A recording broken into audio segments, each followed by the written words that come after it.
diferente a la metodología aplicada en los institutos y en las universidades de España. La realización de esta actividad surgió a propuesta de nuestro socio, Asier Mendoza, filólogo clásico que desde hace un año ofrece clases semanales de griego antiguo de forma desinteresada como una actividad más de nuestra asociación. La relación de amistad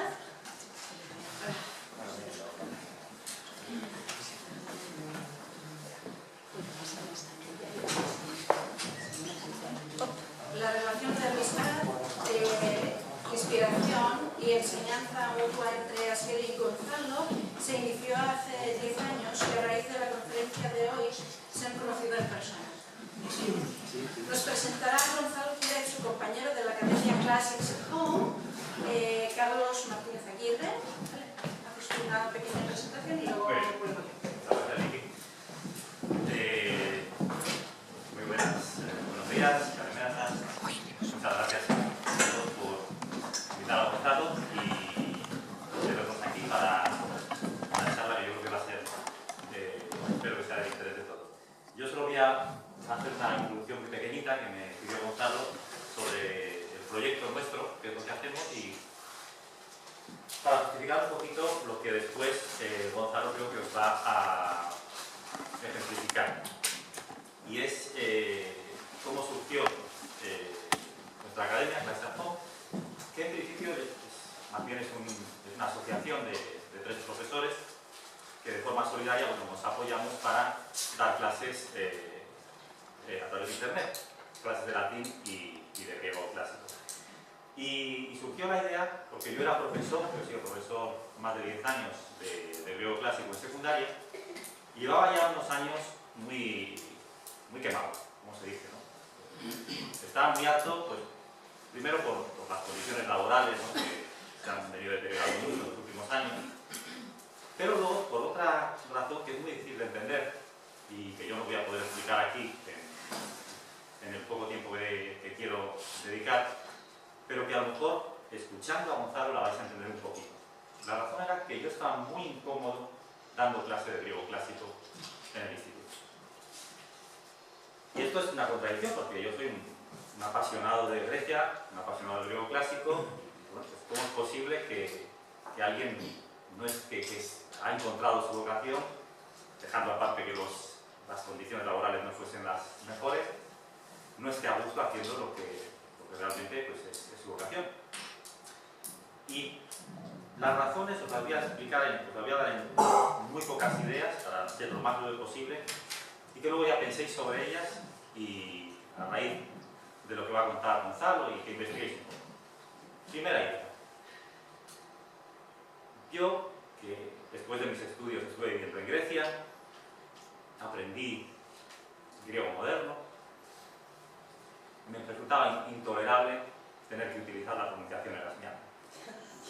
Es decir, a mí eso era una cosa que yo no lo podía comprender, cómo podía tener que ser obligado. Y no es fácil dejar de usarla, porque aunque uno diga, bueno, yo tengo cierta libertad, pero ¿y qué pasa si de repente los chavales, tú te pones enfermo y viene otro profesor, o te cambias de centro? Es decir, es una presión. Entonces eso a mí me suponía algo que ya era un primer punto en el cual estaba incómodo. La segunda idea es que conforme yo iba aprendiendo de verdad griego clásico, porque solo una vez que aprendí de verdad griego moderno empecé a aprender griego clásico, yo cada vez me daba más cuenta de que era mucho más fácil aprender griego clásico sabiendo primero griego moderno que empezar de cero griego clásico. Y entonces empecé a decir, ¿por qué no enseño yo griego moderno a estos chicos? Que les resultaría mucho más interesante desde muchos aspectos, y además que al final el objetivo mío, aquí como docente de secundaria, que es que los chicos tengan un conocimiento lo más amplio posible de la cultura y la lengua griega, y entiendo la lengua griega como una unidad, es decir, la lengua griega clásica y la actual para mí son la misma lengua, simplemente son formas distintas de una misma lengua. Al final yo me decía, digo, si yo les enseñase griego moderno como lo aprendí en Grecia, se lo pasarían mucho mejor, aprenderían mucho más griego muchas más vocabulario, raíces. Digo, y al final, si alguno de ellos quisiera estudiar filología clásica, tendría una ventaja enorme sobre cualquiera de sus compañeros. Entonces yo digo, caramba, tampoco estoy cómodo con esto. Entonces eso ya se me iba haciendo cada vez más duro. Así que un día ya decidí, bueno, yo me largo de aquí, que sea lo que Dios quiera. Empecé a dar clases primero particulares, luego por internet, y a dar griego me gustaba y ya está. Y afortunadamente, gracias a Dios, pues voy tirando y ya esto nos dedicamos ahora. Y luego una tercera idea, y esta es sobre todo para los griegos que estáis aquí. Claro, muchas veces uno dice, bueno, pero si el griego moderno ayuda tanto al griego clásico, oye, ¿por qué los griegos actuales no pueden leer todos a Homero o a Platón? Y eso es lo que os va a demostrar Gonzalo. El problema está en que la Grecia actual tiene mucha culpa de lo que sucede con la enseñanza del griego clásico en Occidente. Es decir, en Grecia, que ha habido un renacimiento de la nación griega después de la plutocracia, se recuperó la independencia, se ha reconstruido el Estado griego, el griego ha sobrevivido, que es un milagro, pero no se ha recuperado, no ha habido un renacimiento cultural de la Grecia clásica. Es decir, si uno estudia un poquito la historia de Bizancio, ¿cómo es posible que los bizantinos, me refiero a los intelectuales bizantinos, con 10, 12 años ya estuvieran leyendo a Homero? Los bizantinos no hablaban griego clásico. Es decir, había una élite que a lo mejor a nivel administrativo podía utilizar el griego clásico, pero la lengua había evolucionado. Lo que hablaban ya era mucho más cercano al griego moderno que al griego clásico. Sin embargo, tenemos, incluso después de la iconoclasia, ¿no?, y de lo que se llama la Edad Oscura de Bizancio, tenemos gente que sigue escribiendo muy bien griego clásico, que escriben hexámetros, y que eso, ¿por qué no sucede hoy en Grecia?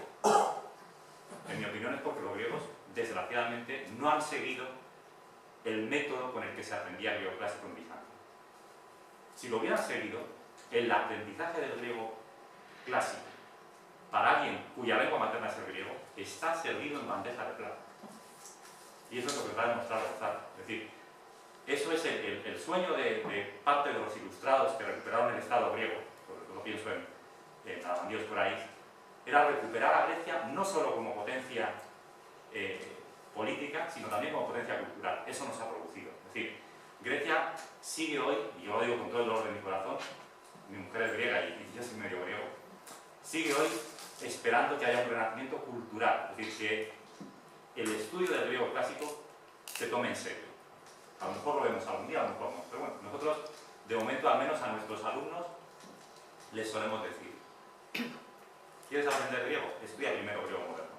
Después verás qué fácil es cuando lo estudies con nosotros a partir de ahí, que es lo que está también haciendo Asier aquí en Bilbao.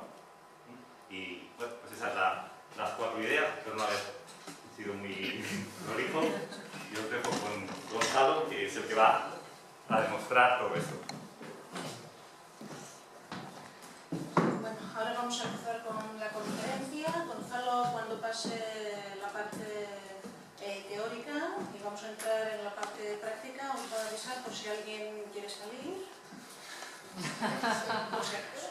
Bueno, Gonzalo, yo no te he presentado, presentarte un poquito. Sí, parte de la conferencia es un poco personal. Muchas gracias. Primero lugar a Vicky, en segundo lugar a Asier, al que tras 10 años he podido corroborar que existe. Mi duda era, yo pensaba que era un invento de Carlos. He visto que existe. A estas dos personas primero quiero agradecer mi presencia aquí. En tercer lugar a Carlos. A todos vosotros por tener este problema, porque estamos aquí por un problema. Es un nudo gordiano que vamos a intentar resolver poco a poco. Yo os voy a proponer algunas cosas que son totalmente discutibles, son fruto de mi experiencia y de mi experiencia personal. Por eso, para mi presentación, ya se han dicho bastantes cosas y tampoco tengo que entrar en más cosas personales. Acabé la carrera de Filología Clásica en Madrid con bastante buenas notas, tampoco es algo de lo que enorgullecerse en esa universidad. Y al acabar la carrera quería ir a vivir a Tesalónica, porque había pasado un mes ahí, me encantaba la bugacha, me encantaba el baklavas, me encantaba el griego moderno y la gente de Tesalónica, y quería vivir ahí. Cuando estaba en Tesalónica, pues hacía lo que hacemos todos cuando vamos a un sitio, normalmente es salir de casa, dar vueltas, pasear, y acabé pues ahí en la facultad de Filología, ese es el edificio viejo. Acabé ahí dando vueltas, no sabía qué hacer, miré los programas que tenían ahí en el panel, vi que ofrecía máster de Filología Clásica, no quería saber nada más en mi vida, porque ya había sido traumática la experiencia en la carrera, no quería más palos. Lingüística balcánica demasiado lejano, y estaba la filología griega moderna, digo, yo esa literatura la puedo leer, la estoy leyendo y me gusta, y vi filología bizantina, de la cual yo no tenía ni idea. La carrera de filología clásica no nos hablan prácticamente nada de eso, y por pasar el tiempo me apunté al máster de filología bizantina. La sorpresa fue que, a diferencia de España u otros países, para entrar a un máster en Grecia, concretamente en experiencias en Tesalónica, desconozco la situación de otras universidades, hay un examen muy fuerte. El examen se examina a los estudiantes de 5 o 6 obras literarias bizantinas que tienen que leerlas en el original, y la montaña de libros es algo así, de literatura, más un poquito más sumando los manuales de literatura bizantina. Entonces yo, recién llegado a Grecia con un griego pues un poco flojo, pero tampoco muy malo, me empecé a preparar, y lo que hice fue leer esas ediciones bilingües en griego bizantino, que ahora voy a enseñaros un ejemplo, y en griego moderno, y con esas, no sé si 3.000 páginas de literatura leída, fui al examen, lo superé y entré en el máster de filología bizantina. Antes de entrar al máster, yo estaba viendo estos textos, que eran textos en griego antiguo. Este es un texto que se escribió en el siglo XI por Mijail Pselos, que es uno de los grandes historiadores de Bizancio, intelectual y figura literaria universal, porque se ha llegado a traducir incluso en colecciones como la de Gredos de Letras Universales. Existe La vida de los emperadores de Bizancio, es la obra que se conoce en griegos, el título es Cronografía. Y al leer estas obras, yo me preguntaba, ¿cómo puede ser que los griegos del siglo XI, del siglo XII, Anacominí, hayan escrito obras literarias que han pasado al canon universal? Por supuesto, universal significa occidental, no voy a entrar en eso, soy consciente del eurocentrismo. Han pasado al canon universal nuestro. Y yo me preguntaba, si esa obra ha pasado a un canon universal, sería que en esa época al menos la gente lo leería. Y sería que este registro de lengua, que por supuesto algunos que sepáis algo de griego moderno y algo de griego antiguo, vais a reconocer muchas cosas, pero es griego antiguo. Y yo me preguntaba cómo podía ser que cuando el griego bizantino hablado era prácticamente como el griego moderno, pudiesen tener un nivel no solo de escritura, sino simplemente para entender esto. Para entender este texto hace falta tener un nivel de conocimiento del griego antiguo importante. Entonces, cuando entré en el máster, yo pensaba que mis compañeros leerían las obras como si fuese el griego moderno, y ese fue mi primer palo en Tesalónica, que mis compañeros hacían como mis compañeros en Madrid. Lo que se hace en filología clásica, y por lo que he visto en filología bizantina, es coger las traducciones a una lengua moderna, cuando en realidad no habría necesitado eso mis compañeros griegos, porque yo les decía, pero si esta palabra la tenéis, seguís teniéndola. Pero ellos no eran conscientes. ¿Por qué? Porque el modelo educativo, como comentaba Carlos poco antes, el modelo educativo que tienen los ríos a día de hoy es una copia del modelo educativo europeo. Entonces, los métodos que usan a día de hoy los griegos son exactamente los mismos. Alguna persona se puede preguntar, ¿pero en la Edad Media eran analfabetos? Sí. En Bizancio había un fenómeno que se llamaba theatron, por supuesto tiene el origen en la Grecia antigua, y el theatron bizantino es un campo de estudio, los estudios bizantinos, en el que se estudia cómo los bizantinos leían la literatura. Y al igual que en la antigüedad la literatura no era para ser leída, en Bizancio la literatura se escuchaba. Y el theatron consistía, no se han conservado materialmente, pero se sabe que se reunían, y toda la literatura bizantina que tenemos, sabemos que era literatura para escuchar, y no literatura para leer. Entonces, si tenemos, este es el primer párrafo que yo he leído cuando llegué a Tesalónica y me estaba preparando para el examen. Yo lo leía en griego original y en la versión en griego moderno. El texto este es el principio de la cronografía de Mikhail Pselos. En la imagen tenéis a Pselos como el emperador, era un señor del siglo XI, era educador, intelectual, muy interesante su obra. Y dice, Omenon Vasilevs Ioannis, o Tsimiskis, Polón και Αγαθονέτιος και Ρωμαίων ηγεμονία γενόμενος και αυξής αστάθινης δύναμη, ούτω καταλύει τον μείον. Así es como muere Ioannis Tsimiskis. Los que hayáis ido a Tesalónica conocéis la calle Tsimiskis, que no conocen este señor. Περίσταται δε καθαρός η βασιλεία εις τε βασίλειον και Κωνσταντίνον τους του Ρωμανού πέρας. Εις την δε άμφο ήδη μεν παρελιλακότε την ήδην. Los dos estaban ya pasando la infanta, una traducción penosa como las que nos enseñan en la carrera, para ir más rápido. Esto es un número dual, es una cosa para usar la cual uno tiene que haber aprendido mucha gramática y para entenderla no necesitas más porque si después de la forma del verbo dual encuentras anfo, ambos, en castellano ya vas a entenderlo. Entonces, estas eran las cosas que me ocurrían en Tesalónica entre Bugatsa y Bugatsa. Lo que os voy a comentar ahora es un poco la evolución. Tendría que haber empezado diciendo qué es Bizancio, porque tenemos muchos vicios adquiridos por la historiografía europea. Bizancio es una palabra, es un invento moderno. Los bizantinos nunca se llamaban así bizantinos, se llamaban romanos o cosas similares, incluso romanos en textos más coloquiales. Pero bizantinos no se llamaban. Eso es una denominación que surgió a partir del siglo XVI, mediante la cual Occidente busca de manera un poco no bonita, por decirlo llanamente, y sin usar palabras feas, busca quitarle a los griegos la parte del imperio romano que tenían, que era la parte oriental. Entonces, eso es una aclaración que quería hacer porque os voy a comentar algunos recursos pedagógicos que se usaban en la antigüedad. Por eso, porque Bizancio es la continuación de Roma. Y es la continuación de Roma, es un imperio de 1000 años y no tiene sentido entrar a estudios de filología bizantina sin tener estas cosas en mente, o sea, este preludio. También os tengo que decir que se dice que los griegos, como ha dicho Carlos, han tenido una invasión turcocracia 400 años, pero han tenido una invasión también de 1000 años, porque el Imperio Romano ha estado poniéndoles tupés y corsés a los griegos durante otros 1000 años. Otra cosa es que eso haya sido más prolífico la ocupación, igual que Argelia bajo los franceses. Los argelinos han estado probablemente más felices que los franceses que bajo su propio dominio. En el caso de Roma sí que ha aportado muchas cosas, ha servido para estructurar un Estado, ha ejercido el poder la ideología imperial, que es otra de las cosas que se estudia en filología bizantina. Como el Imperio Romano se hace una transfusión en el Imperio Bizantino y muchos imperios modernos toman tópicos de estos dos imperios, del romano y luego del romano oriental. Bien, ahora ya voy a entrar a la parte más didáctica de las cosas que he descubierto en esos 2 años de máster. En Roma y en todas las épocas de la historia, cuando hemos aprendido griego las personas, siempre se ha aprendido el griego contemporáneo. Esto es otra punta de lanza que tenemos en Classics Archive, que recomendamos este estudio porque siempre se ha estudiado la versión actual de la lengua, no se ha estudiado una versión fosilizada e inventada y de documentos. ¿Por qué digo esto? Porque el mismo Cicerón, por ejemplo, cuando aprendía griego, aprendía un griego que era más cercano a la koiné o incluso al griego moderno, salvadas todas las excepciones que hay que salvar, que al griego de Homero. Lo que aprendían era el griego hablado.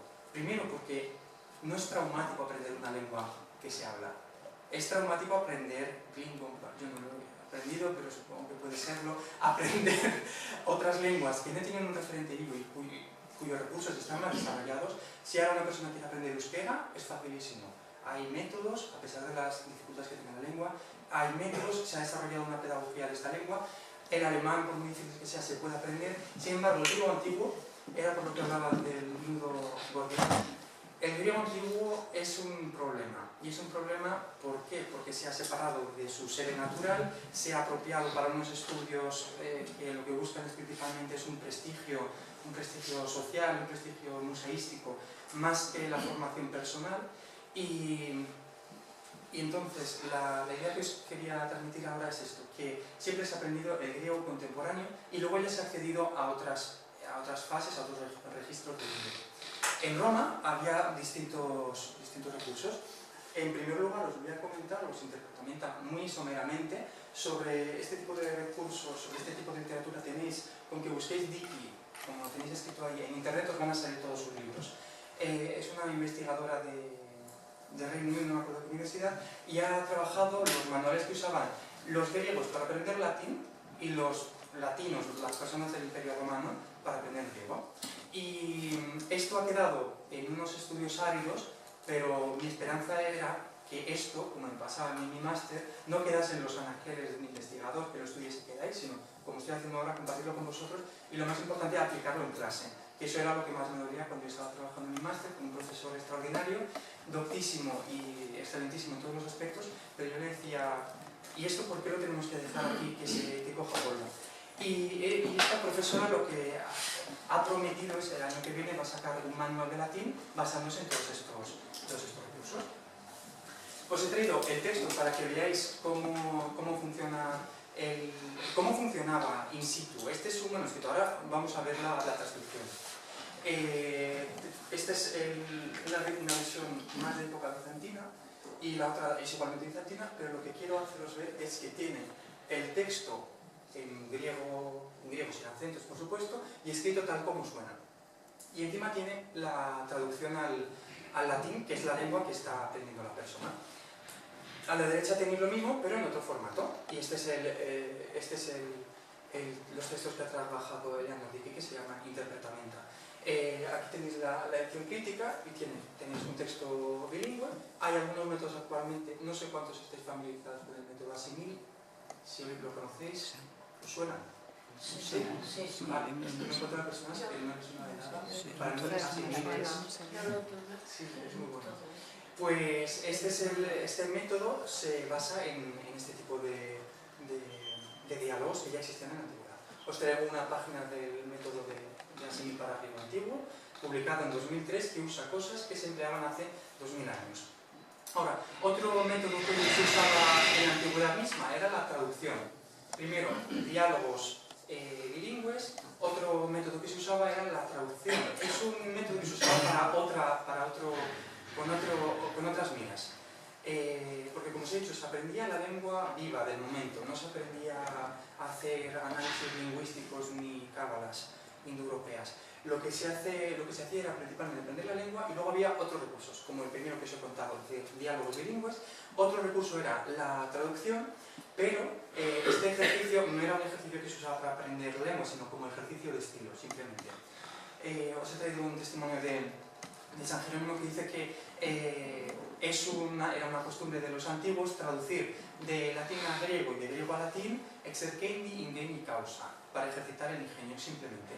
Y Plinio en una de las epístolas dice utile imprimis et multiple quipium. Es principalmente muy útil, muy necesario, y muchos enseñan traducir de griego a latín o de latín a griego.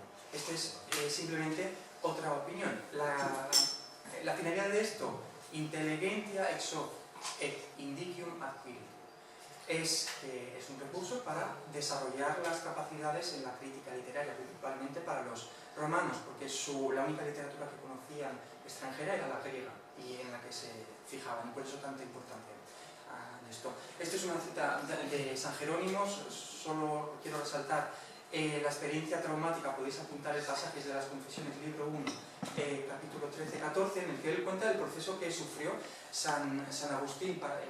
Era africano, vivía en el norte de África, y era obispo, como sabéis, de Hipona, y cuenta el drama que tuvo para aprender el griego.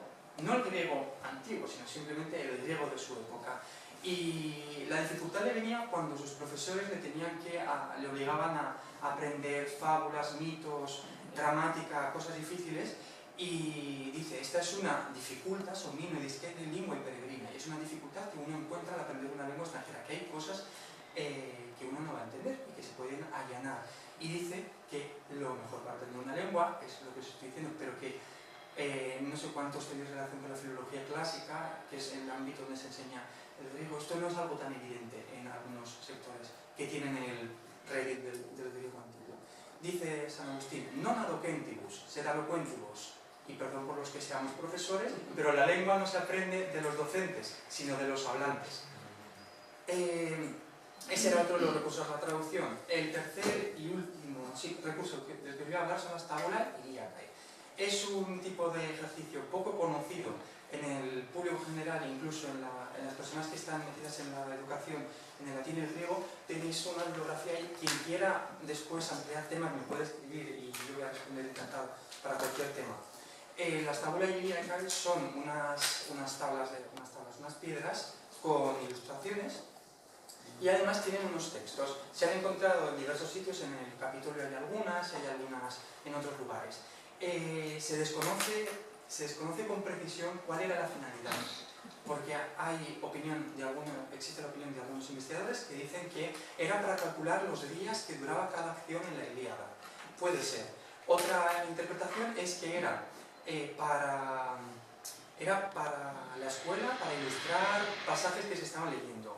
Lo más verosímil es que el origen de esto fuese alejandrino y que en Alejandría tenían una especie de registros en los que calculaban los días que duraba cada acción en la Ilíada. Era un tipo de literatura de la filología alejandrina, pero el hecho cierto es que se nos han conservado un grupo de tablas con imágenes y con texto en griego. Esta es una imagen un poco más cercana y, por supuesto, a mí cuando se me pareció esto, se me ocurrió usarlo en clase porque veo, tiene un texto sencillo, permite que el alumno pueda describir lo que va viendo y entonces es un recurso que yo le doy un uso, pero que no tiene por qué ser el que se le diera en origen, y es ad hoc sub judice lices. Todavía el asunto está bajo juicio, o sea, todavía se discute.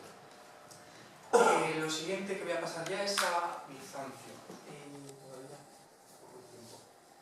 En Bizancio tenemos que tener en cuenta, aparte de las cosas que os he comentado simplemente la constitución del Estado bizantino, que es un Estado multiétnico. Se hablaban muchas lenguas, no se hablaba solo griego, se hablaba armenio, georgiano, muchas otras lenguas que a día de hoy conforman los pueblos que son ortodoxos. Entonces había muchos pueblos, había muchas diferencias, porque no era una sociedad uniforme.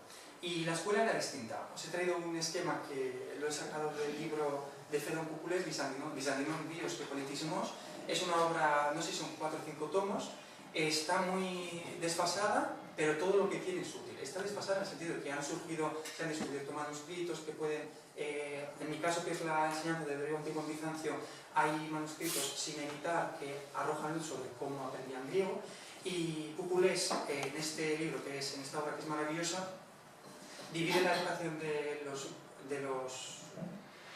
bizantinos en dos partes: los colegios de letras sacras, de letras sagradas, que son 3 años desde los 6-7 años de edad, y la escuela de gramática, que son 3 o 5 años a partir de los 10 años de edad.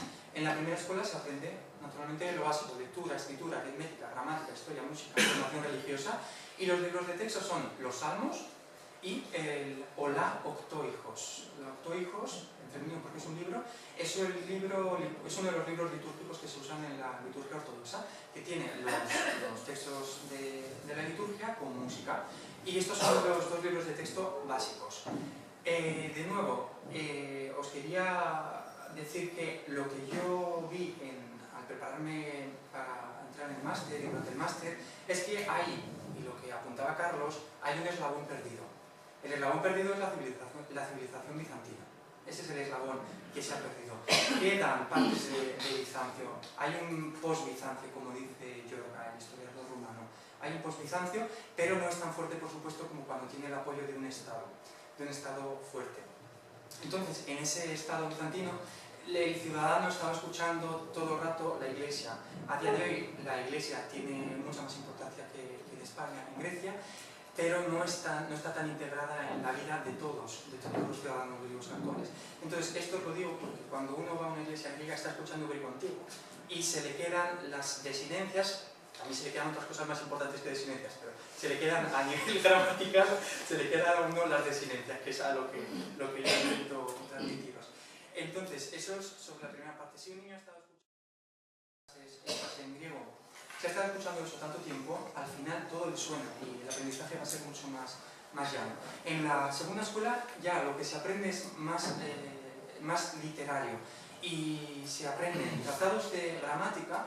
Cuando nosotros hablamos un poco de lo que hacemos, parece que es un poco un cachondeo, que nos dedicamos a hacer chistes en griego antiguo, a hacer gracietas, pero la verdad, ahora lo vais a ver, cómo aprendían los griegos antiguos, los griegos bizantinos griego. Es un estudio, es duro, y yo no os voy a engañar, una vez uno aprende griego moderno, requieran a lo mejor 3 años, así para poder leer a Platón, o menos 3 años mínimo.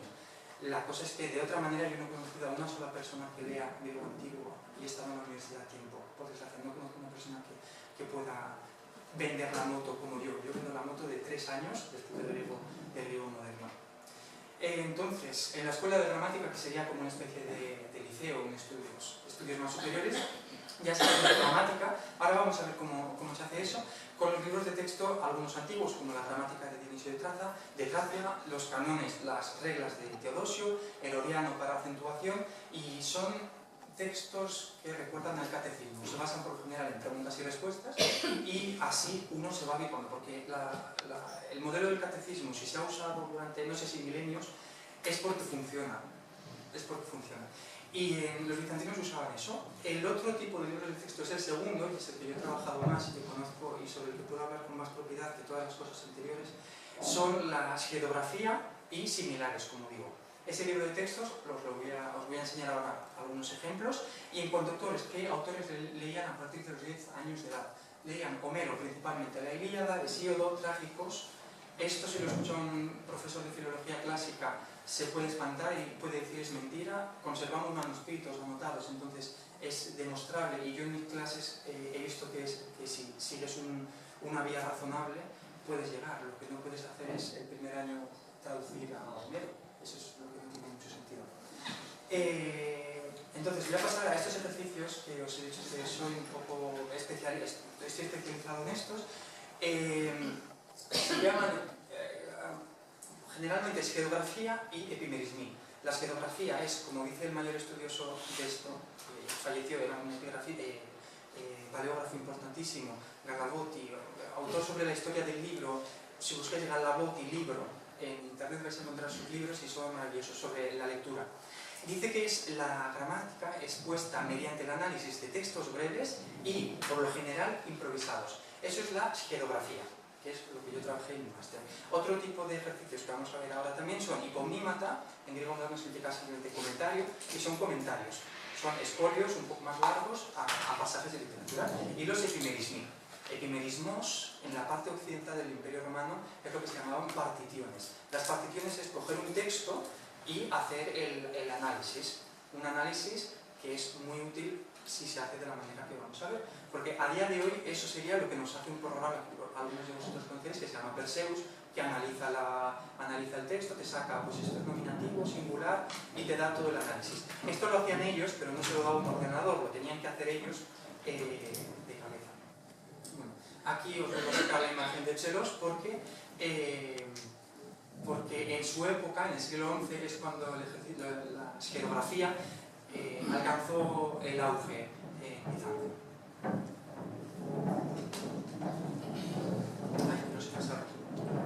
Esto que os traigo aquí, esto es un libro de texto bizantino. Este tipo de letra parece difícil, pero una vez uno se habitúa, es como cuando lees las letras de otra persona. No es nada difícil en realidad. Esto se llama ejercicio de geografía. Esto es lo que yo trabajé en mi máster.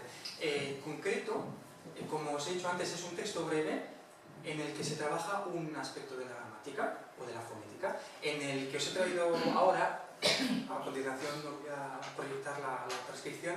Lo que se trabaja son las palabras homófonas. Como sabéis, todos los que aprenden el griego moderno, hay muchas palabras homófonas, como en muchas otras lenguas.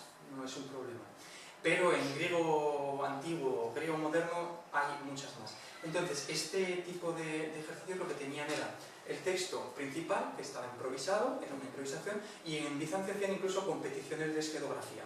Hay muchos textos que demuestran que se hacían competiciones escolares de a ver quién hace el texto más difícil, porque luego hay que desencriptar el texto que hay. Arriba tenemos, encima de la palabra, una prosa interlineal que nos da la palabra en griego antiguo más sencillo. en una especie de koiné culta bizantina. En este texto, como os he dicho, trabaja los homófonos de lo que suena como disis y disis. Todas esas cosas dan un montón de palabras. Y disis, los que sabéis algo de griego, sabéis, son las noticias. Y disis. Pues en griego antiguo eso da lugar a una homofonía que es muchísimo más profusa. Os he sacado solo las primeras líneas, y ese idisis theon, si temes a Dios, ya no es el mismo las noticias, es el de la raíz del denos que existe en griego moderno, es el de temor reverencial. Idisis theon, o pe, que perilogon idisis, si temes a Dios, oh niño, y te esfuerzas, conoces, idisis, el segundo idisis, con iota iota, y si sudas sobre las noticias, sobre el conocimiento de las palabras, idisis shafton, te alegrarás a ti mismo, tendrás placer, obtendrás placer. Solo me voy a parar en la primera línea. Este es el más brutal que me he encontrado, por eso siempre me gusta enseñarlo. Hay otros que son más sencillos. Entonces la primera línea es idisis theonope, que perilogon idisis idisis shafton. Esa es la primera línea simplemente. Y abajo tenéis el glosado interlineal que dice disis, que fobicis, si temes. En griego antiguo, idisis, tasgnosis, significa idisis, que copiases. El verbo es copiaso, existe en griego antiguo y griego moderno, y usa el futuro antiguo. Y el último que tenemos es idisis, que efranís, y te alegrarás. Esta es la esquedografía más bonita que he podido trabajar, y no era dura, y otras que no se han logrado todavía descifrar. Es una cosa que se fijan 3 personas, mi director, un señor en Atenas y otro en Chipre, y yo espero poder dedicarme un doctorado futuro a esto, porque es un desafío intelectual muy fuerte. Este es evidente porque tiene los glosarios fácil de desencriptar, pero hay otras que llegaban a la crítica que hace Anna Komnene. Anna Komnene critica esta técnica, y vamos a ver también otro testimonio de Gelgis, que era un filólogo bizantino. Estas dos personas critican este ejercicio bizantino como un juego, una cosa infantil y un vicio de la modernidad. ¿Qué pasaba? Que los bizantinos terminaban simplemente por dedicarse a este ejercicio pueril, como habéis visto, era simplemente una chorrada, no estaban transmitiendo nada, ni siquiera lengua, puede decirse. Y la crítica que hace primero Anna Komnene en el siglo XI es tu desgedos y techni, el arte de la esquedografía, que es lo que os estoy comentando. Evrima es una invención toneoteron, es una invención de los modernos, que Tisefimón Genias, y de nuestra generación. Un poco más abajo dice petia detos pudasma. Este estudio es una niñez, es un juego con jugar a los dados, es una tontería. Y dice que por culpa de este tipo de ejercicios la educación había pasado a una amelia, había pasado a un descuido. El otro testimonio de Ioannis Gelgis, que va en esta misma línea, es un poco posterior a Komnene. Dice que los niños ya no estaban leyendo ni literatura, ni filosofía, ni nada, que se dedicaban a competir a ver quién hace el schedos, a ver quién hace la ficha más difícil, que barbarophis aniplius schedulgies, virus analignos con estompaleón, udolos, que todos se han vuelto unos bárbaros porque ya no leen los libros antiguos y están todo el rato haciendo estas fichas, y lo llama, al final, llama a este tipo de ejercicios bizantinos laberintos, labyrinthus efin, los he llamado laberintos. Este es uno de los tipos de ejercicios que se hacían. Tiene su parte útil y su parte negativa. Nosotros podemos sacar parte útil, y yo lo he comprobado que tiene parte de utilidad, pero todo con medida.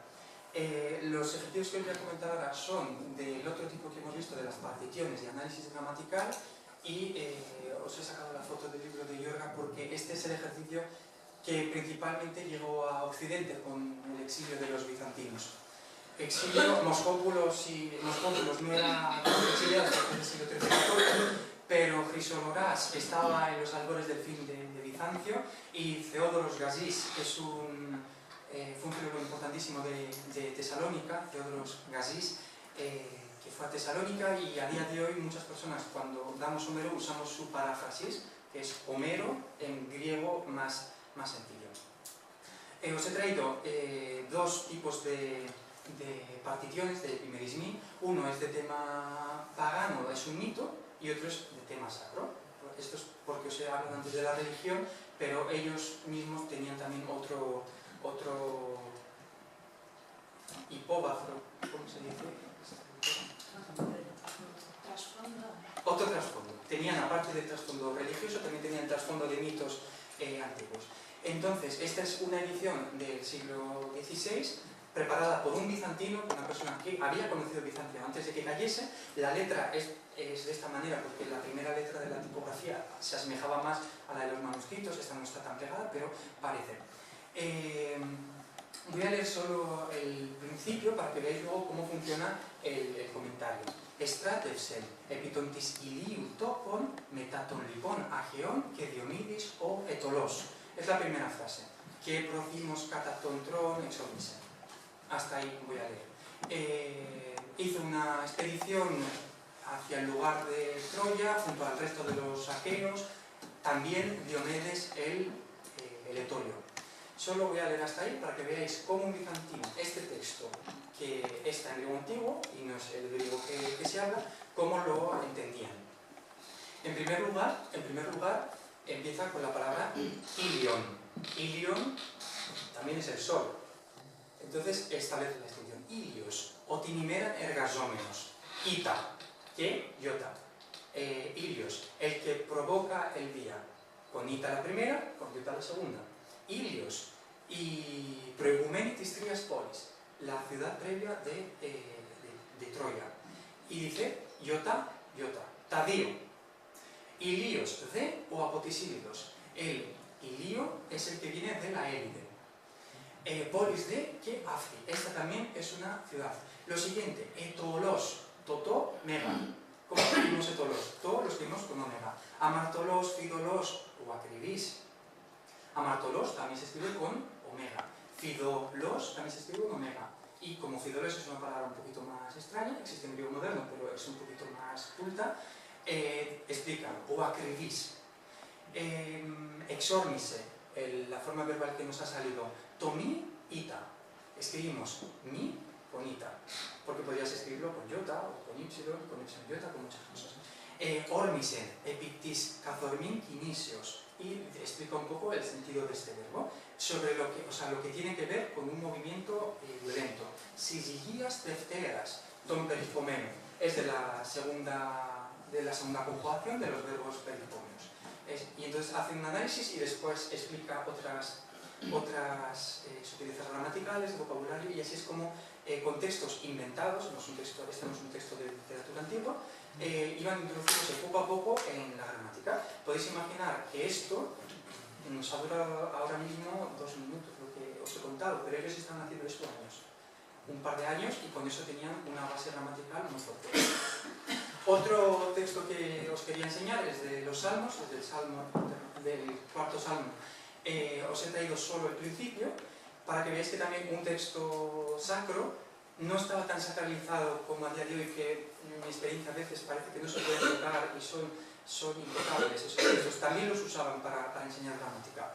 En tu epicalisteme isipusasmo, oceostis dikiosimismo, en thripsi e platinasmo, octirisonme que isacus soltis tosefismo, y anthropon, eos pote varicardio, inatia apate mateotita que sidite pseudos.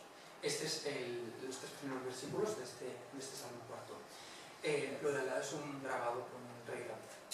El Salmo, el epimerismos o la partición que os he traído, que está sacada de esta edición, es un epimerismos epónimos, o sea, conocemos el autor. El autor era Georgios Girobostos, porque probablemente cuidaba cerdos, de ahí su sobrenombre. Y este señor, que era del siglo, me parece, 12-13, hizo sus epimerismi, y con los estudios de filología bizantina en Europa, esta obra se publicó. Tenemos arriba el texto del Salmo y luego tenemos el epimerismos. Y como os digo, el caimos, la pena que yo tengo siempre es estos textos se quedan en bibliotecas y nadie los usa, y son utilísimos. Entonces, si una persona está aprendiendo griego moderno y le gusta la música bizantina, por ejemplo, como a mí, y está leyendo los Salmos, puede aprender además griego antiguo con este tipo de cosas que están en Google Books principalmente. No están siendo usadas, por desgracia. ¿Cómo empieza la explicación de este salmo? Salmos τέταρτος. Όνομα καταληπτικών. Γίνεται δε κρατο 4 αριθμούς έχει. ¿De dónde viene la palabra τέταρτος? Pues viene de que 4 αριθμούς, αριθμός έχει. Son pseudoetimologías que a día de hoy no se aceptan, pero que se no me veo dentro, porque son útiles para recordar. ¿Cómo explica? Epicaliste, esa forma verbal. Pregunta, como os he dicho antes, hace un sistema tipo catecismo. ¿Pías enclíseos? ¿De qué conjugación? Perdón, ¿de qué tipo, o sea, qué modo verbal es? ¿Pías enclíseos? Aparenfacu. ¿Pías συζυγίας? Πρώτης των περισπομένων. Καλέο, καλό. Πομένων, καλέσο. Que diati ukejito ita. ¿Y por qué no tiene ita el verbo kaleo? Diati ukejito ita. Al ean dichrono paralígite honestos, diatu ita ejito melonda. Plin tu aro, areso, caló, caleso. Explica una norma. Antes os he hablado de unos canones de Teodosio. Estas obras normalmente bebían de fuentes anteriores, principalmente de esos canones que os he hablado. Y explica la norma. Da una etimología un poco graciosa, como vamos a ver un poco más adelante, y así es como funcionaba la enseñanza del griego antiguo. Como os he dicho, no es una forma de contar chistes que al final lo hace más ameno, es una cosa muy rigurosa y que lleva disciplina, pero que al final te permite aprender. Y como veis, el griego que sale aquí, que es griego antiguo, esto podría pasar por griego antiguo perfectamente, no es muy distinto del que podáis ver en un libro de gramática actual. En lugar de encontrar pías enclíseos, se pía enclisi o algo así se puede encontrar, pero todas las palabras son las mismas. Aparénfatos existe también, pías sisigías, etc. La siguiente palabra, por ejemplo, que encontréis en el Salmo, en to epicalísteme isipusasmu. Isipuse piu chromu aoristu proto. Pius hímatos sinceto. Es una forma compuesta. ¿Por qué? Porque tiene is acu. Tiene un preverbio. Que pocen sindícete. ¿Y cómo se forma el verbo? Que pocen sindícete. Ectis is proceseos, is acuo, keto acuo. Tode acuo, ectupo. Y esta es la etimología fantasiosa y graciosa, a ver si consigo una sonrisa. ¿De dónde viene el verbo acuo? Que significa escuchar. Tode acuo, ectupo, que significa kimome, dormir, duermo. Ginete cuo, osruo, que metatusteriticú, alfa acuo. Entonces es dormir, viene del verbo, escuchar, acuo, viene de cuo, luego le pones una alfa y se hace el verbo acuo, magia, es alquimia. Y ahora la explicación, que espero que sea graciosa, yo me refiero mucho solo, espero dice, igara cuondes ukimonde. Los que están escuchando no se duermen. Acuo o melon, acuso. Escucho, el futuro es acuso, etc. Explica luego otras palabras. Dikeosinis, pofenginete. ¿Cómo se forma? Paratodikeos. Tuto paratodiki. Tuto parato dijo. Todikazo. Igardiki tadio meri diistisin. ¿De dónde viene la palabra justicia? Es una pseudoetimología. Pero, que sirve para tener una cosa que leer en griego antiguo. Como poco, eso es una cosa que ganamos. ¿De dónde viene dikeosini? Viene de dikeos. ¿De dónde viene dikeos? De diki. ¿Y de dónde viene diki? Pues viene de dijo, que significa dijaso, significa separar. ¿Por qué? Igardiki tadio meri diistisin. La justicia separa a dos partes. No une, separa. Bueno, hay algunas cosas más graciosas, pero vamos a seguir un poco más adelante. Esta parte no la vamos a ver ya. Y aquí acaba, si no sé qué lo vamos a decir. ¿Sí? Lo que vamos a hacer ahora, yo os invito a que os quedéis cuantos queráis, porque va a ser una clase práctica. La primera parte va a ser para quienes tengan griego moderno, incluso a un nivel muy elemental. La segunda parte va a ser para personas que tengan... Κυρίως το κάνουμε από την καθαρεύουσα στα αρχαία, αλλά επειδή η δίκη σας είναι δασκάλα νέας ηλικίας και όχι καθαρευούσης, θα το κάνουμε σε απλά και κανονικά ελληνικά. Το κείμενο που θα δουλέψουμε αρχικά ήταν γραμμένο στην καθαρεύουσα. Απλά εγώ το άλλαξα λίγο για να το προσαρμόσω στο μάθημα. Θα δούμε αυτό το μύθο, είναι ένα παραμύθι, είναι γνωστό από τον Έσοπο, ο έλαφος και η κυνηγή. Θα το διαβάσουμε πρώτα στα νέα ελληνικά. Θα σας δείξω τι διαφορές θα συναντήσουμε ανάμεσα στα νέα και στα αρχαία και μετά θα το μετατρέψουμε, θα το τροποποιήσουμε στην αρχαία, στα αρχαία. Να το διαβάσουμε. Ποιος θέλει, Βίκη, παρακαλώ. Το πρώτο κείμενο.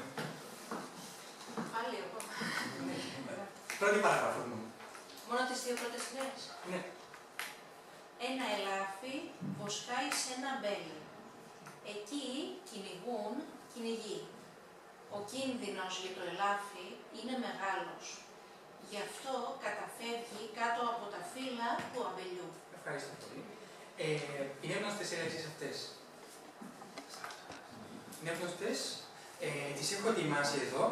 Στην φωτογραφία στην οθόνη βλέπετε ένα ελάφι, είναι ένα γνωστό ζώο, και ένας κυνηγός. Είναι λέξεις που ίσως δεν είναι τόσο χρήσιμες στην καθημερινή ζωή, αλλά υπάρχουν. Μετά έχουμε το ρήμα που είναι κυνηγάω, στα αρχαία θηρεύω, θα δούμε τώρα τις διαφορές. Αυτός ο Μπόμπος Φουγγαράκης πάει, είναι άλλο ρήμα που χρειαζόμαστε τώρα. Στα αρχαία είναι βαίνο ή πάγο. Αυτό τι είναι, είναι ένα αμπέλι. Στα αρχαία η άμμερος, τώρα θα το δούμε πιο σιγά. Αυτός είναι ένας βουλευτής, ο οποίος τι κάνει, ο Μπούρτσης, τρώει, τρώει. Και είναι μέγας ο κύριος. Αυτό είναι στη Βουλή των Ελλήνων. Τρώει το Ελλήνων. Έχουμε πάλι το Μπόμπο Φουγγαράκη, ο οποίος επιστρέφει από τη δουλειά. Είναι άλλο ρήμα που χρειαζόμαστε στο μύθο. Άλλα ρήματα έχουμε πει ποιοι είναι αυτοί. Είναι γραμμένο. Ο Ορέστης και ο Αίγιστος και ο Ορέστης. Και τι κάνουν, Διέγο, ποιος πεθαίνει και ποιος σκοτώνει. Σκοτώνει ο Ορέστη και πεθαίνει ο Αίγιστος. Ο Αίγιστος πεθαίνει. Και άλλο ρήμα που θα χρειαστούμε είναι το ρήμα παθαίνω. Στα αρχαία είναι Πάσχο. Αυτά ήταν οι λέξεις που χρειαζόμασταν. Τώρα θα δούμε τις διαφορές που υφίστανται ανάμεσα στα νέα και τα αρχαία. Οι διαφορές που θα χρειαστούμε είναι πολύ λίγες. Στον ενεστώτα έχουμε το τρίτο πρόσωπο που λύγει σε «η» και στα αρχαία και στα νέα. Το τρίτο πρόσωπο λύγει σε «ούνε», «ουν» και στα αρχαία «ούσιν». Και σε χωριά της Ελλάδας το λένε το «ούσιν». Στην Κρήτη και σε μερικές περιοχές το έχω ακούσει. Πώς είναι η παθητική φωνή και η μέση φωνή, «έτε», «όντε». Και στα νέα, «έτε», «όντε». Πολύ διαφορετική γλώσσα, δεν έχει καμία σχέση μία με την άλλη. Τώρα, μία σημαντικότερη διαφορά. Στην αντωνυμία. Στα νέα ελληνικά, ξέρετε, είναι αυτός, αυτή, αυτό. Υπάρχει, ξέρετε, στην λογοτεχνία και σε τραγούδια, υπάρχει τούτο. Υπάρχει. Στα αρχαία, η αντωνυμία είναι ούτος, αυτή, τούτο. Χρειαζόμαστε και αυτό. Χρειαζόμαστε και τούτο εδώ. Κάτι που χάθηκε μέσα στους αιώνες είναι η δοτική πτώση. Εσείς ξέρετε πόσες πτώσεις έχει σήμερα η ελληνική γλώσσα? 3 πτώσεις. Ονομαστική, αιτιατική, γενική. Και μια κριτική. Υπάρχει όμως και στα αρχαία ελληνικά μια δοτική πτώση. Τι κάνουμε με τη δοτική? Είναι αυτό που λέμε, για παράδειγμα, θα δώσω αυτό για την δίκαιο στην νίκη. Αυτό εκφράζεται στα αρχαία με τη δοτική. Και ο τύπος είναι το τίτο, γράφεται με πολλά στολίδια, με περισπωμένες και τα τέτοια, και είναι έτσι. Θα το χρειαστούμε μετά. Το ρήμα είναι. Στα νέα ελληνικά είναι, στο τρίτο πρόσωπο είναι. Και στα αρχαία είναι εστίν. Και στο τρίτο πρόσωπο εσύ. Μετά έχουμε τι άλλο. Έχουμε και συνδέσμους. Παραδείγματος χάρη, την ώρα που. Στα νέα ελληνικά, στα αρχαία λέμε εν ο. Στα νέα ελληνικά υπάρχει εν ο. Αλλά δεν έχει την ίδια αξία στα νέα και στα αρχαία. Το λοιπόν που λέμε στα νέα ελληνικά, θα μιλήσω λοιπόν για αυτό. Στα αρχαία είναι ένα μόριο που είναι ουν. Το ρήμα, το μόριο ουν. Και κάτι για την φωνητική είναι διότι Το χρησιμοποιούμε στα νέα ελληνικά, αλλά λέμε συνήθως γιατί. Και στα αρχαία ελληνικά είναι διότι και το ρήμα βρίσκω είναι ευρίσκω. Που στα νέα είναι βρίσκω, αλλά στην σύνθεση γίνεται εφευρίσκω. Inventare. Εφευρίσκω. Δεν είναι ευρίσκω, είναι εφευρίσκω. Και κάτι άλλο για τα ρήματα. Ναι. Δεν είναι ανάποδα, δεν είναι στα αρχαία ουν και στα νέα λοιπόν. Ναι, σωστό. Ναι. Ευχαριστώ πολύ. Και την ώρα που και ενώ. Ναι, μπερδεύτηκα. Ευχαριστώ πολύ. Πάντως το καταλάβω, που ήταν το σημαντικό. Και κάτι άλλο, το ρήμα ακούω που στα αρχαία συντάσσεται με γενική. Ακούω της Βίκης λαλούσης περί κάτι, περί τίνος. Στα νέα είναι ακούω τη Βίκη να μιλά. Είναι ακούω στα νέα ελληνικά με αιτιατική, στα αρχαία είναι με γενική. Αυτές είναι λεπτότητες που θα μας χρειαστούν τώρα. Έχετε απορίες? Όχι. Καμία απορία. Τότε θα μπορούσαμε να περάσουμε και στον Όμηρο τώρα κατευθείαν. Αν θέλετε. Καμία απορία. Είναι όλα εντάξει. Ευχαριστώ για την ειλικρίνεια. Στα αρχαία, συγγνώμη, Υπέρ. όπου είναι η δοτική πτώση, Ναι. τότε το και το πληθυντικό δεν πρέπει να έχει σπίρτο. Στο πληθυντικό Ρωτάω, ήταν η κατάληξη μόνο. Για παράδειγμα, εν το κήπο. Εγώ εννοούσα την κατάληξη. Έχεις δίκιο. Στο άρθρο και σε άλλα έχει την δασία. Αλλά όταν είναι η κατάληξη... Είναι κατάληξη. Ναι, ήταν η κατάληξη. Ναι, δεν το είπα. Σωστό. Αυτό που λες. Άλλες απορίες, παράπονα. Συνεχίζουμε. Το λεξιλόγιο. Έχουμε δει ότι στα νέα έχουμε το αμπέλι, όπως διάβασε η Βίκη, το αμπέλι, το ελάφι, βοσκάω, το ρήμα, κυνηγάω, πάω, τρώω, γυρίζω, παθαίνω, πεθαίνω. Μεγάλος, μεγάλο, λοιπόν, δεν, σκοτώνω, με το λίγο, αυτό είναι ανάποδα, λίγο μετά. Αυτά ήταν στα νέα. Στα αρχαία, βλέπετε, είναι η άμπελος, ο έλαφος, το ελάφι, το έλαφον, ο έλαφος, το ρήμα βοσκάω που σημαίνει τρώω όταν είμαι ένα ζώο, βοσκάω, ή όταν είμαι ο τσοπάνος, βοσκάω τα πρόβατα ή τα πρόβατα βοσκάνε. Στα αρχαία είναι νέμομαι. Είναι αποθετικό ρήμα, είναι μέση φωνή. Νέμομαι. Ο έλαφος νέμεται. Θηρεύω είναι το ρήμα για το κυνηγάω. Υπάγω ή βαίνω για το πάω. Το πάω προέρχεται από το υπάω. Στον καβάβο θα το διαβάσετε αυτό το υπάω. Βαίνω επίσης σημαίνει το ίδιο. Εσθίω σημαίνει τρώω. Επιστρέφω που υπάρχει στα νέα είναι γυρίζω, απλά ήταν άλλο συνώνυμο. Πάσχω το παθαίνω. Αποδνίσκω πεθαίνω. Σε τραγούδια και σε ποίηματα μπορείτε να διαβάσετε απέθανε και πέθεν και απόθανε. Αυτοί οι τύποι μπορείτε να συναντήσετε. Μέγας, μεγάλη μέγα. Έχει λάθος το τελευταίο το μεγά, είναι μέγα. Μέγας, μεγάλη μέγα. Αντί για μεγάλος, μεγάλο που είναι στα νέα, αλλά λέμε Μέγας Αλέξανδρος. Προφανώς. Ουν είναι το λοιπόν που σας έλεγα, που το βάζουμε στην δεύτερη θέση της πρότασης. Ουν. Ο έλαφος ουν, ο ουν έλαφος βαίνει προς την άμπελον ή ό,τι να είναι. Το δεν στα ελληνικά είναι ου, ουκ ή ουχ. Εξαρτάται από το τι ακολουθεί. Ουκ εσθεί ο βουλευτής εν τη Βουλή, ουκ εσθεί όταν ακολουθεί το φωνή, ή ουχ ευρίσκω την άμπελον. Ουχ ευρίσκω τον άμπελον, διότι έχει την δασία. Και γι' αυτό είναι ουχ και όχι ουκ. Και όχι ουχ. Το ρήμα αποκτήνω ή φωνεύω είναι το σκοτώνω και λίγο μετά που βλέπαμε στα νέα είναι στα αρχαία με το λίγο ή δύο λίγο. Πείτε μου αν είναι σαφείς οι λέξεις αυτές, το λεξιλόγιο είναι σαφές. Αν θέλετε να δούμε κάτι... Ναι, είναι ανάποδα.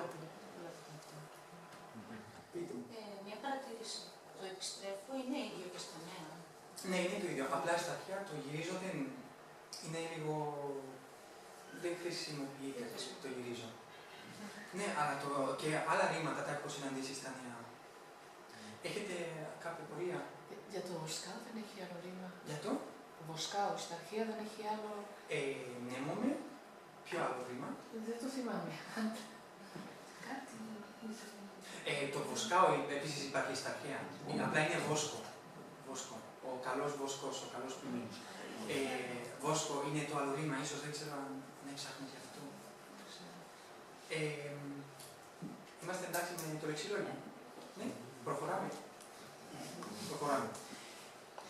Τι έχουμε εδώ, Diego? Έχουμε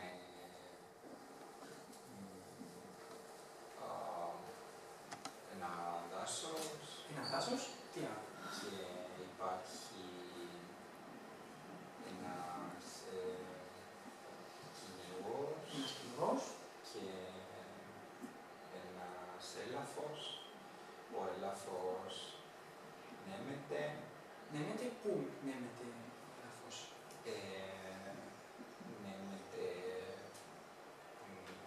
κάτι από το δάσο.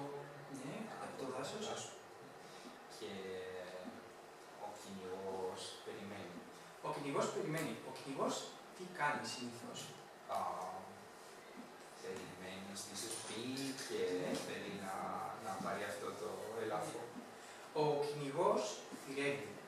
Και θηρεύει, τι θηρεύει, Ασία? Ελάφος. Ναι.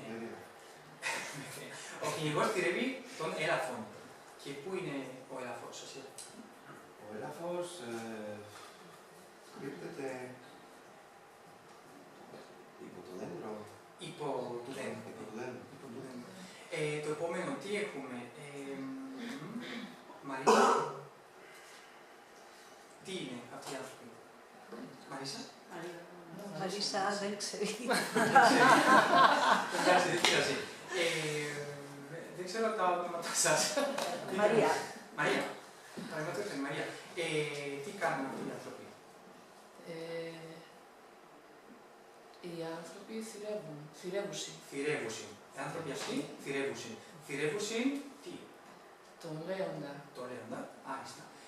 Τώρα, Κάρλος, τι κάνει ο Μπο? Βαίνει. Μπαίνει ή υπάρχει. Ο Μπο μπαίνει ή υπάρχει στην εργασία. Τώρα, Λορένα. Λορένα. Λορένα. Λορένα, τι είναι αυτό? Ένα άβελος. Είναι μία άμβελος. Και το ελάφι βρίσκεται στην άμβελο. Αυτό. Η άμβελος είναι μεγάλη, μικρή, πώς είναι? Είναι αρκετά μεγάλο. Το αμπέλι είναι αρκετά μεγάλο και η άμβελος είναι? Είναι και... Πώς είναι? Μικρή, μεγάλη? Είναι μεγάλη. Μεγάλη. Ναι. Καλά. Ευχαριστώ πολύ, Λορένα. Πάμε στην επόμενη. Πώς σε λένε? Αλήθεια. Αλήθεια, τι κάνει ο Γούτσης, ο βουλευτής? Τρώει και εστί. Ναι, τρώει και ή εστί. Και πού εστί? Πού εστί, πάνω στο τραπέζι. Πάνω στο τραπέζι, καλά. Και πού βρίσκεται? Βρίσκεται στη Βουλή. Ο βουλευτής εστί εν τη Βουλή. Πάμε στο επόμενο. Ο Μπόμπος Πουλάκης τι κάνει? Πώς σε λένε? Δεν μπορείς. Πίσω από τον Ασία. Καράσι. Εγώ. Ναι. Σόνια. Σόνια. Τι κάνει ο Μπόμπ? Γυρίζει. Γυρίζει ή πώς είναι το άλλο ρήμα?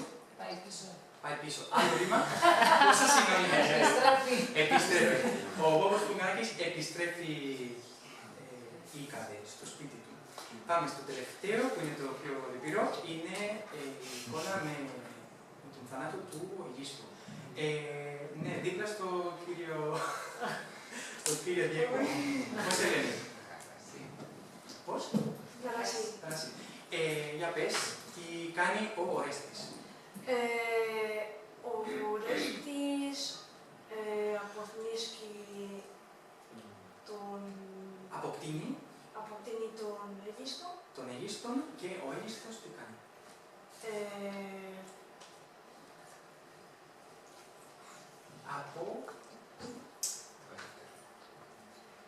Αποθνίσκει. Αποθνίσκει. Ο Αίγιστος αποθνίσκει. Καλά. Αυτό ήταν το λεξιλόγιο που θα χρειαστούμε για τώρα. Πάμε σε σειρά από τον Κάρλος και στο εξής. Το αμπέλι. Συμπλήρωσε. Πρέπει τώρα να συμπληρώσουμε τις λέξεις. Παραδείγματος χάρη. Το αμπέλι ή άμπελος. Κάρλος, το ελάφι. Ο έλαφος. Ο έλαφος. Επόμενη. Το μποσκάο, νέμομαι. Πώς... Μαρία. Πώς? Μαρία. Μαρία. Μαρία, επόμενο. Κυνηγάω. Κυνηγάω, θηρεύω. Θηρεύω και γράφεται το θη. Ήτα. Επόμενη, Σόνια. Αλήθεια. Αλήθεια. Ευχαριστώ. Πάω. Πάω, υπάγω, βαίνω. Βαίνω.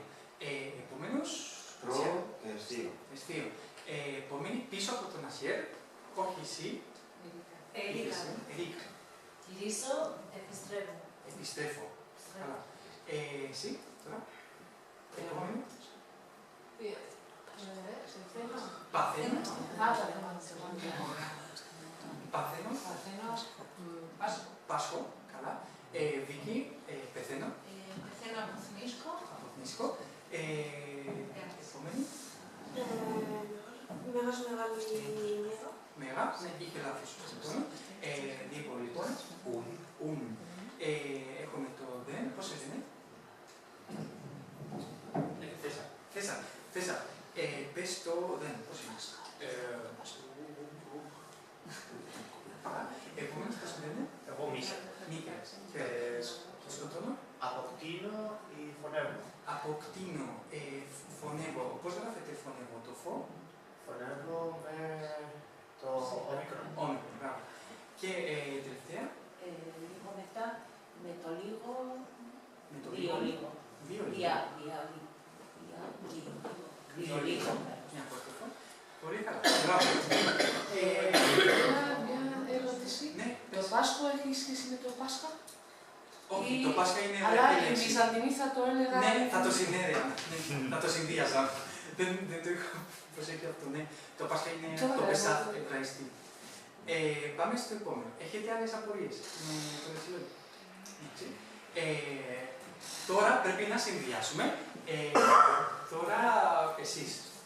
Ναι. Το αμπέλι πρέπει να βρούμε στην άλλη στήλη να το ταιριάξουμε. Το αμπέλι είναι μεγάλο. Μεγάλο. Δεν ήταν αυτό το νόημα της άσκησης.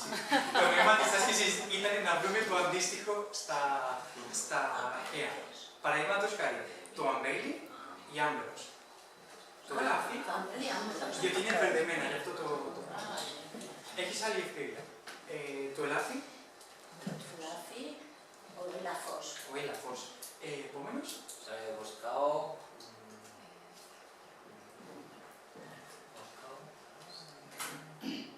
Το βρίσκεται.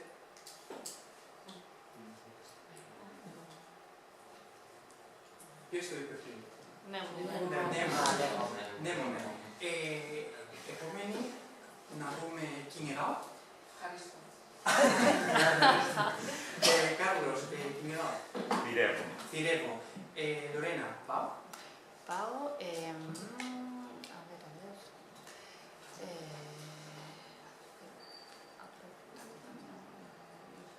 Πάω. Βαίνω. Βαίνω. Πάω. Μαρία. Επόμενο. Τρο. Εστίο. Αλήθεια. Τώρα ναι. Αλήθεια. Γυρίζω. Επιστρέφω. Που είναι το ίδιο που έκανες πριν νομίζω. Αυτό σου ελάχει. Παθαίνω, Ασύρ. Παθαίνω, Πάσχα. Πάσχο. Πεθαίνω. Από πίσω. Πεθαίνω. Οι δύο μαζί. Μπορεί να το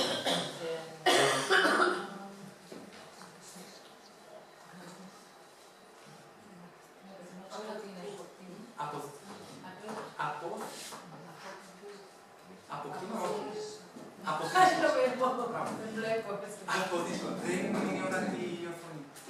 Δεν το βλέπω. Βίκη, μεγάλος, μεγάλη. Μέγας, μεγάλη, μεγάλη. Λοιπόν, επόμενη. Uno. Diego, δεν.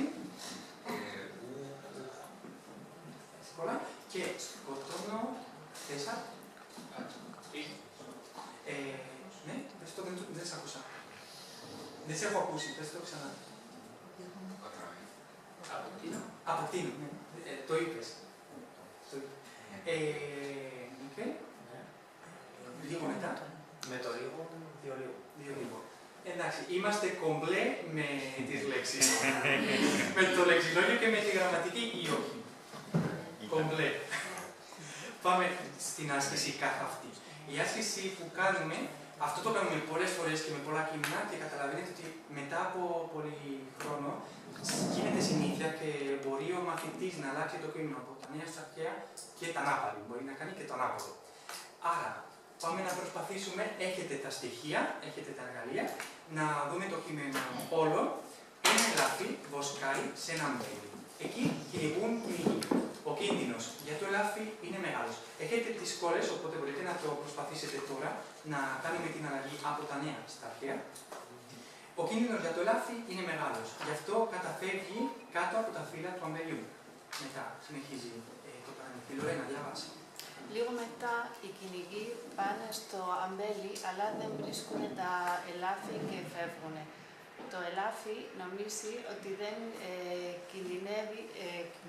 κινδυνεύει και τρώει τα φύλλα του αμπελιού. Μια χαρά. Ευχαριστώ. Θέσα. Διάβασε την τελευταία παράγραφο. Μίκελ, εσύ. Οι κυνηγοί ακούν τον θόρυβο των φύλων, γυρίζουν λοιπόν και σκοτώνουν το ελάφι.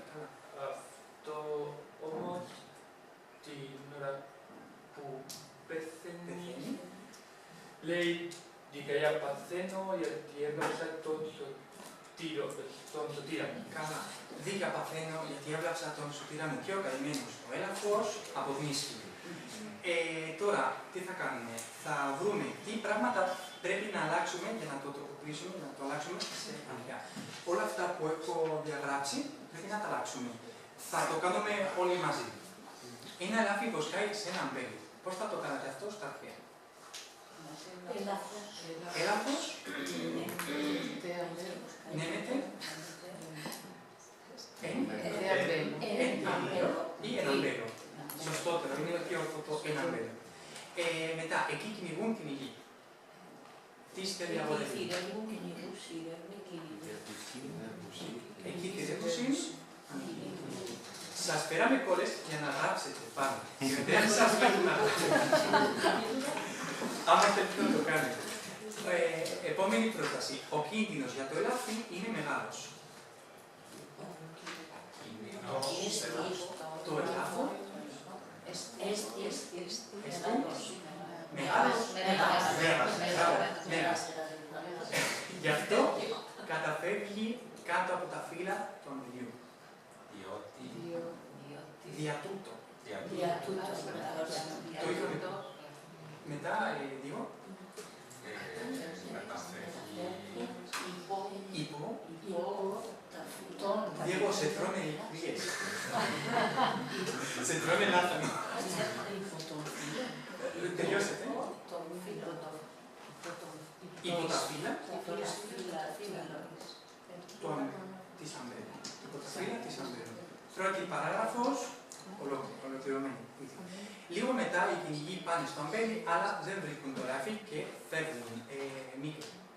Δύο λίγο. Οι κυνηγοί Βένουσιν εν το στην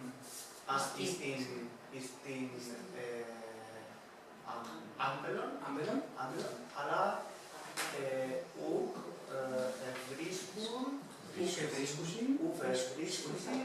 ευρίσκουσιν τον έλαφον και φεύγουσιν. Μπράβο, Μίκελ, και στις στιγμές. Τα κάνετε πολύ καλά. Το ελάφι νομίζει. Ο έλαφος νομίζει ότι κινδυνεύει και στείλει τα φύλλα του αμπέλου. Της αμπέλου. Τώρα, αλήθεια, προσπάθησε την τελευταία παράγραφο. Οι κυνηγοί ακούν τον θόρυβο των φύλων. Οι κυνηγοί ακούσουν θόρυβων, των θόρυβων των φύλων. Ναι, πρέπει να αλλάξουμε κάτι άλλο. Να αλλάξουμε το ρήμα. Το ρήμα είναι ακούσιν. Ακούσιν. Ακούσιν, τίνος ακούσιν. Ακούσιν, γενική. Ακούσιν του θορύβου των φύλων. Ακούσιν του θορύβου των φύλων. Πες μου το όνομά της, γιατί το έχω ξεχάσει. Γαράση. Επόμενη πρόταση.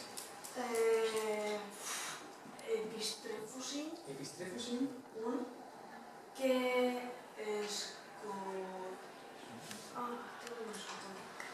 Ποιος το ξέρει? Αποκτήνουσιν τι? Τον έδαφο. Τώρα από πίσω, εσείς οι δύο που μιλάτε τόσο, τώρα θα το πείτε αυτό, το τελευταίο. Αυτό πώς είναι στα αρχαία, η ανωνυμία? Τούτο. Αλλά είναι ο έλαφος. Ποιος το θυμάται? Ούτος όμως, την ώρα που πεθαίνει, λέει.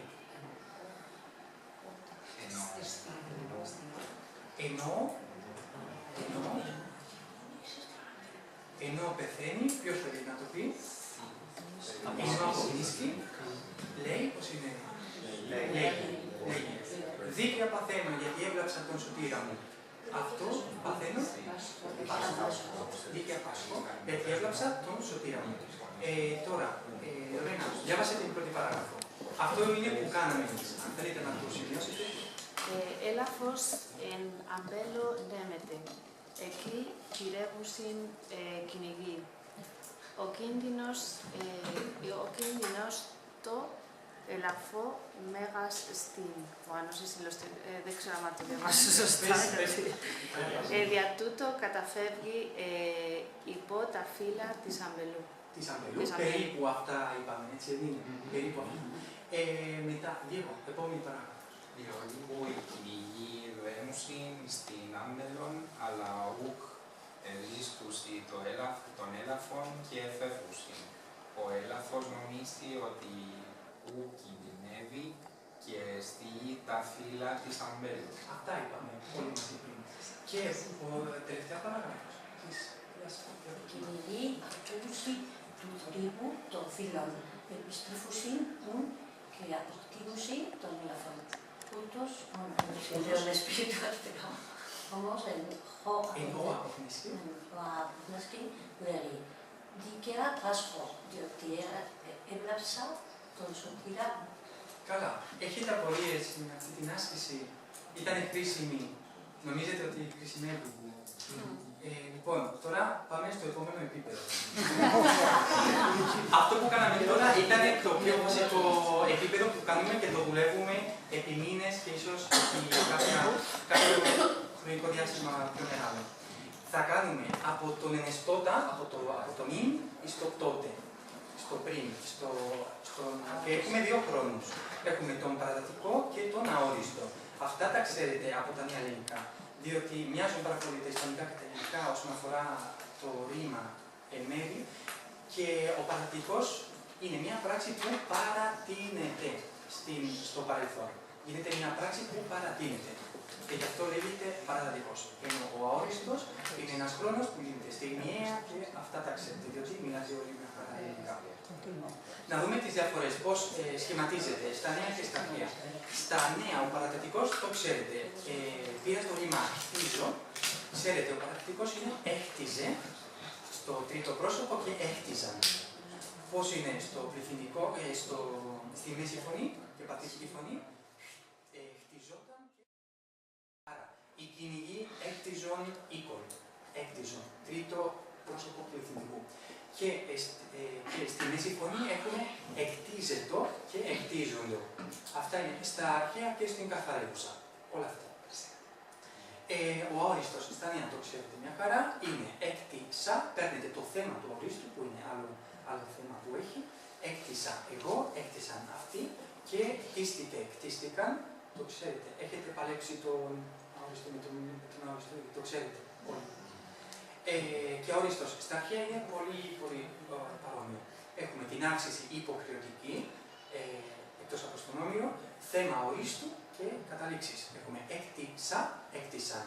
Βλέπετε είναι το ίδιο. Άρα δύο γλώσσες που δεν έχουν καμία σχέση. Έκτισα, έκτισαν και στον αόριστο της παθητικής και μέσης φωνής εκτίσθη και εκτίσθησαν.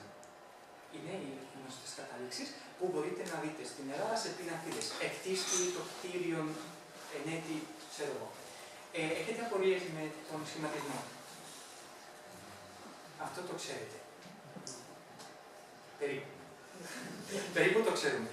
Το λεξιλόγιο το ξέρουμε επίσης. Τώρα πρέπει να βάλουμε αυτό στον ενιστότα. Στο παρελθόν. Έχω επιλέξει τα ρήματα σε αραιά γράμματα, βοσκάει, κυνηγούν, να το κάνουμε στο παρατατικό, διότι παρατείνεται. Ενώ στα άλλα γράμματα το έχω βάλει να το πάμε στον αόριστο. Βρίσκουν, φεύγουν κτλ. Άρα πρέπει τώρα αυτά τα ρήματα, ξέρετε την θεωρία. Τώρα πρέπει να το εφαρμόσουμε αυτό. Θα κάνω το παράδειγμα. Έλαφος, εναμπέλο, ενέμετο. Έχετε πιάσει τις καταλήξεις της αρχαίας ή να πάμε πίσω? Θέλετε να τις σημειώσετε? Ναι. Καλύτερα. Μόνο τις καταλήξεις να... Έχετε απορίες, έχουν μείνει απορίες? Η γη υποκίνδυνος, το ελαφό μεγαστήν. Δια τούτο κατέφυγε υπό τα φύλλα της αμπέλου.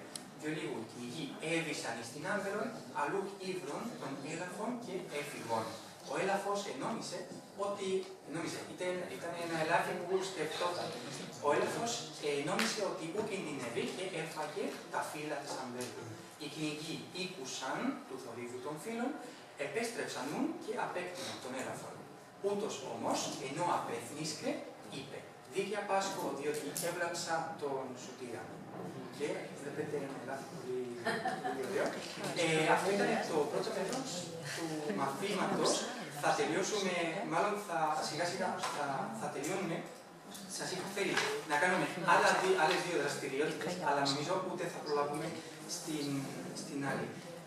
Απλά θα το ξεκινήσουμε. Πόσο χρόνο έχουμε? Δεν έπρεπε ένα τέταρτο. Ενόμισε. Αν ακολουθεί φωνή, ναι. Ενόμισε ότι.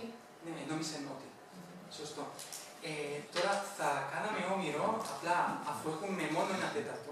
Un comentario muy breve. Fijaos, lo interesante es lo que ha hecho Gonzalo y lo que falla probablemente en cómo se enseña el griego clásico en Grecia es que aquí ha habido un uso activo de la lengua por vuestra parte como alumnos. Es decir, no es solo un estudio pasivo de tablas de gramática y una traducción de textos más o menos accesibles. Hay un uso.